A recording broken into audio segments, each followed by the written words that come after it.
Hello, and welcome to From the Cold Corner, a podcast devoted to those impacting the cold food and beverage supply chain. My name is Dahhan, multimedia specialist for Refrigerated and Frozen Food magazine. And today I'm joined by Ed Cornell, co-owner and co-founder of Milk Cult. Welcome to the show, Ed.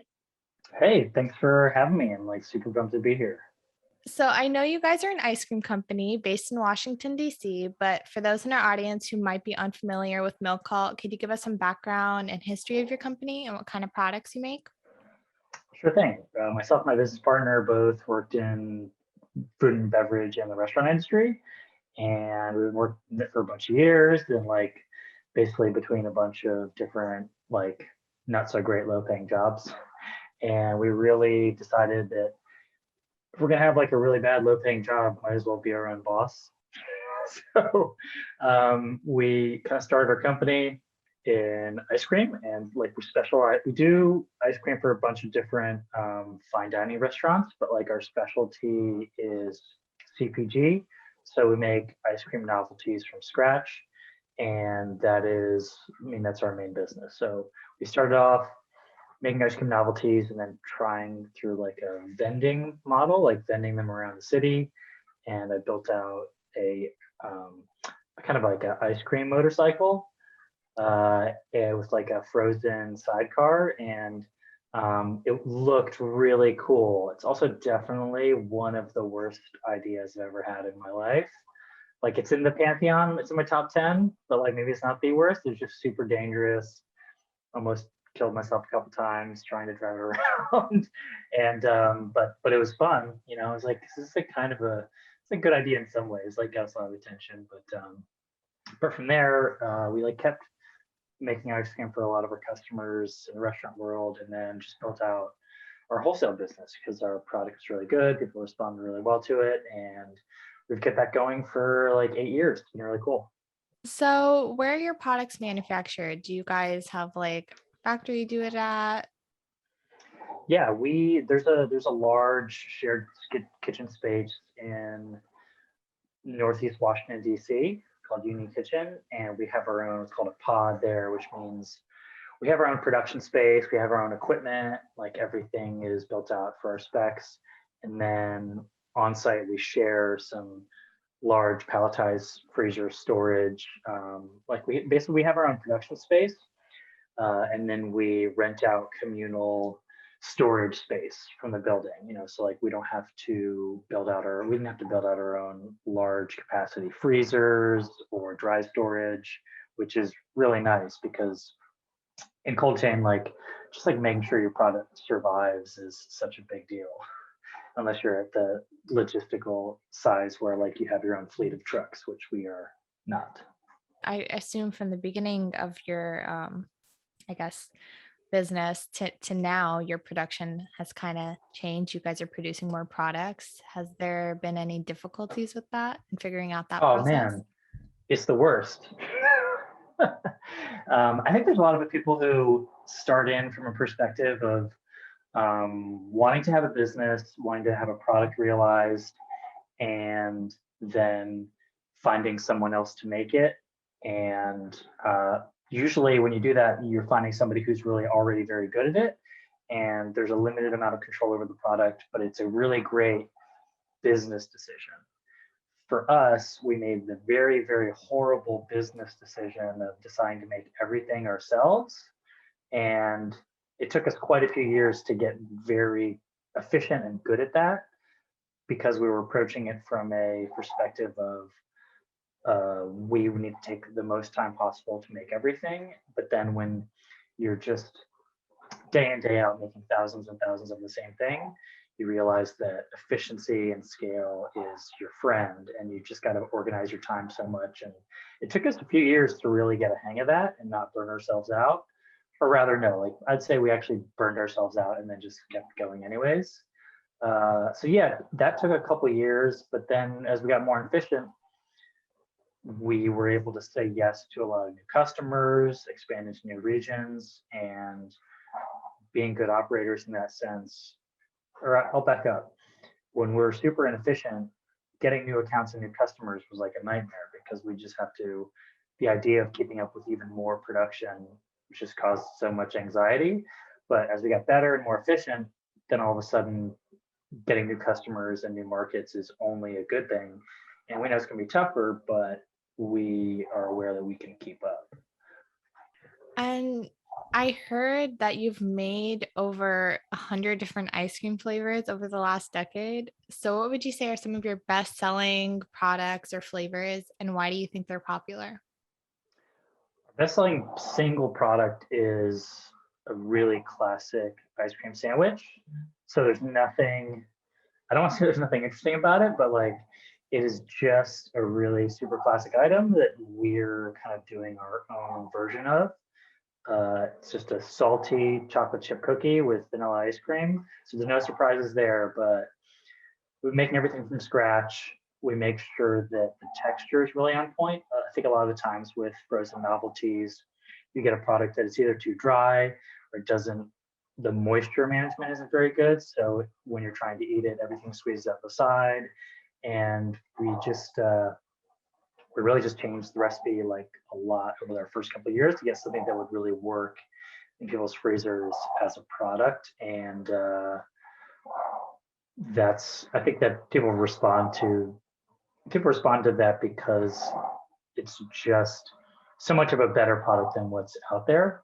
And even though like on its face, there looks to be nothing particularly interesting about it to set it aside, but it just ends up people try it because it seems, oh, okay, what's this new thing?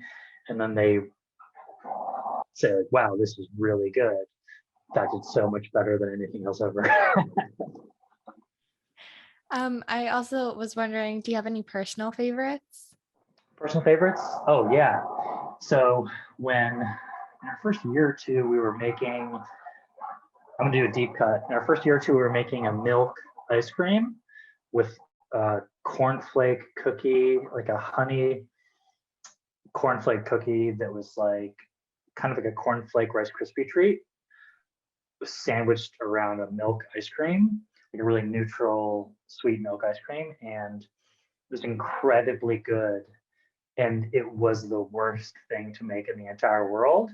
And after trying to make it for a year, like we could make it really well. It was an amazing product, but the amount of the amount of sheer time and effort that went into just making like 100 of them, we had to decide we just can't keep doing this. We're killing ourselves trying to make this.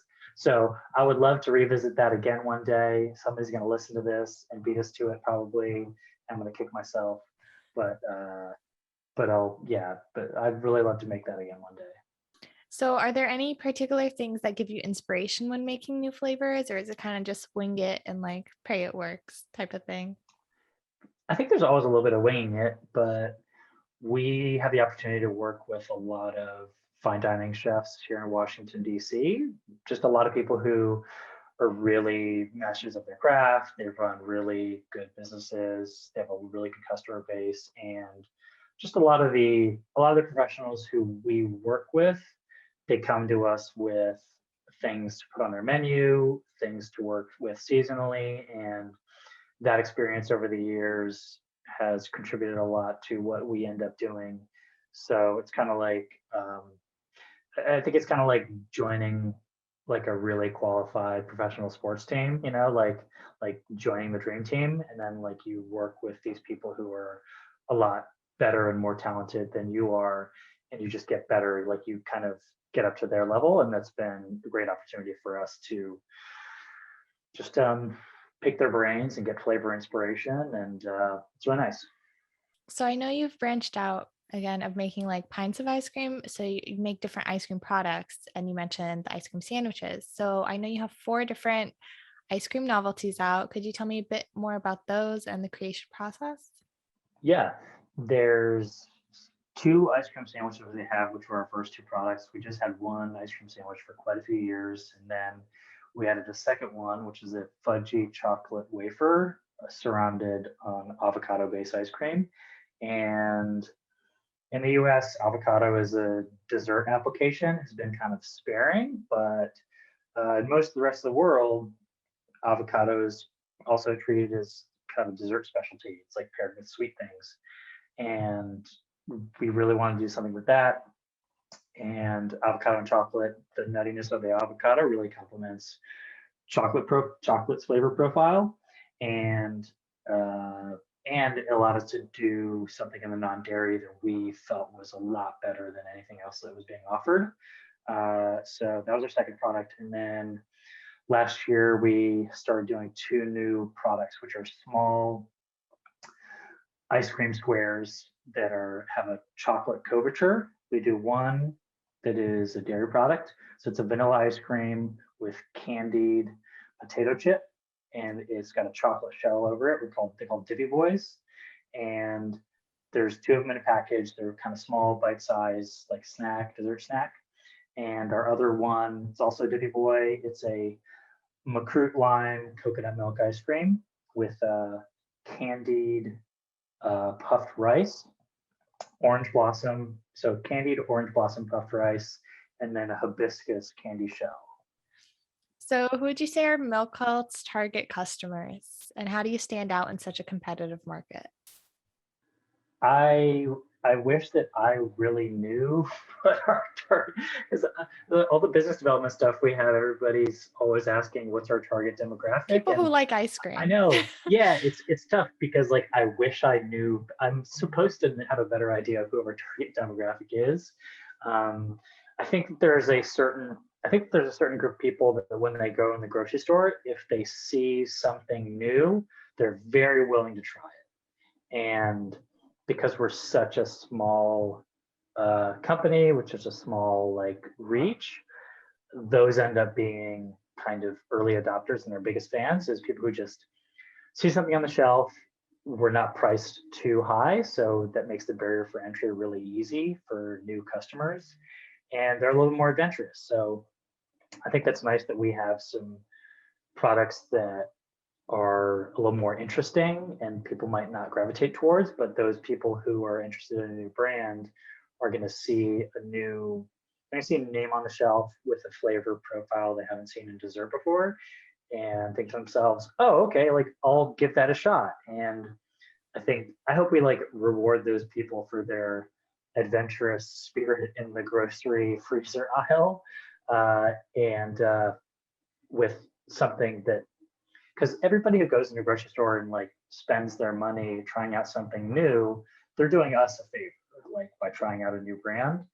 And I want them to feel like they've discovered something really good, not like they paid their $4 and they got burned again, which I'm always willing to do that in the grocery store. Like see something new, like, all right, I'll give it a shot. And I hate that feeling of giving a new product a shot and just feeling burned, like, oh man, like I really wanted this to be good, but it just let me down. So I really hope we make those people feel like they're stumbling upon something.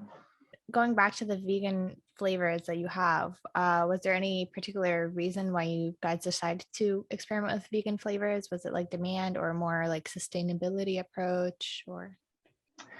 I think it was a combination of demand and sustainability, and also there's a flood of non-dairy and vegan products in grocery stores right now, and I'm not going to be the first one to say that like a lot of them are not really great. There's a couple really good ones out there, but like there's a ton that you like texture and flavor profile wise, they just don't hit. And again, like they're not cheap either. Like these are expensive products. And my partner and I, we both knew making something with good texture, good flavor profile is not, it doesn't take a genius to do it. Like you just have to get a couple things right. You have to be really hands-on with your product.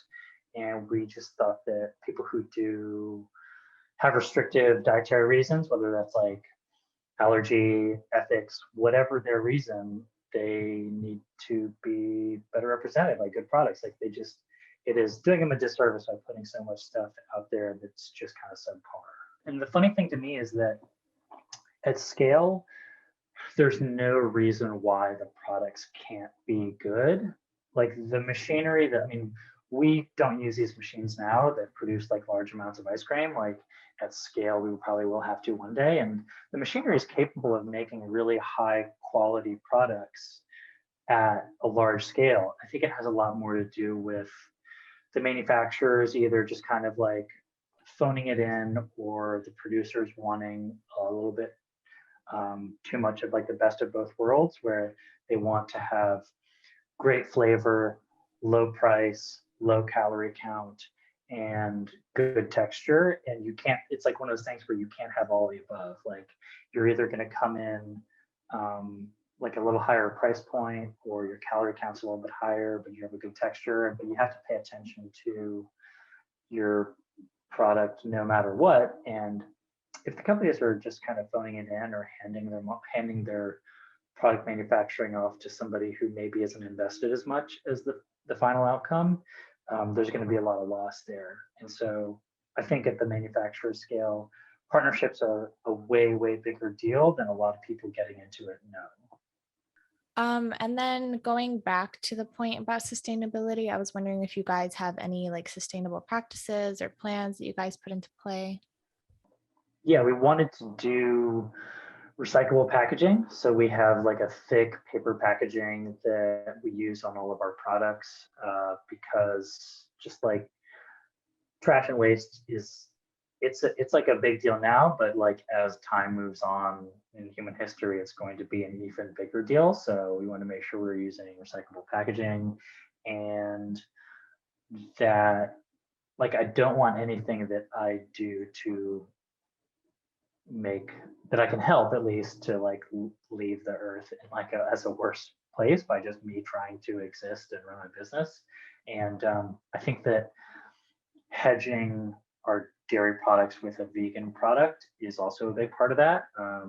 I don't think that humans are going to stop consuming dairy from animals collectively right now, but I think that at least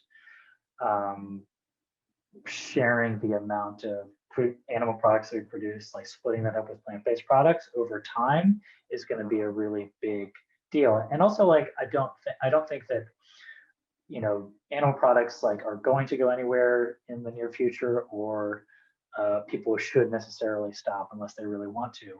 But I do think that like everybody has to take into account their own impact on the systems and the environment, like with all the stuff they do. And I think that I hope that over time we do a good job of living up to that. So I know you can find some Milk Cult products at Whole Food stores, but are there any other places customers can buy your products, whether it's like online or through other stores? We don't do any DTC through internet sales at the moment. It might be something we build out one day, but there's a lot of local chains in the Mid-Atlantic and Northeast that we sell at. Like we do sell through Mom's Organic, and we are rolling out with Whole Foods and some other partners in Florida at the end of this year, along with Southern California, Nevada regions. So hopefully, like by end of 2021, beginning of 2022, there will be a ton more markets where people can get our products. So we're pumped. Did you ever expect it to grow to this scale back when you started?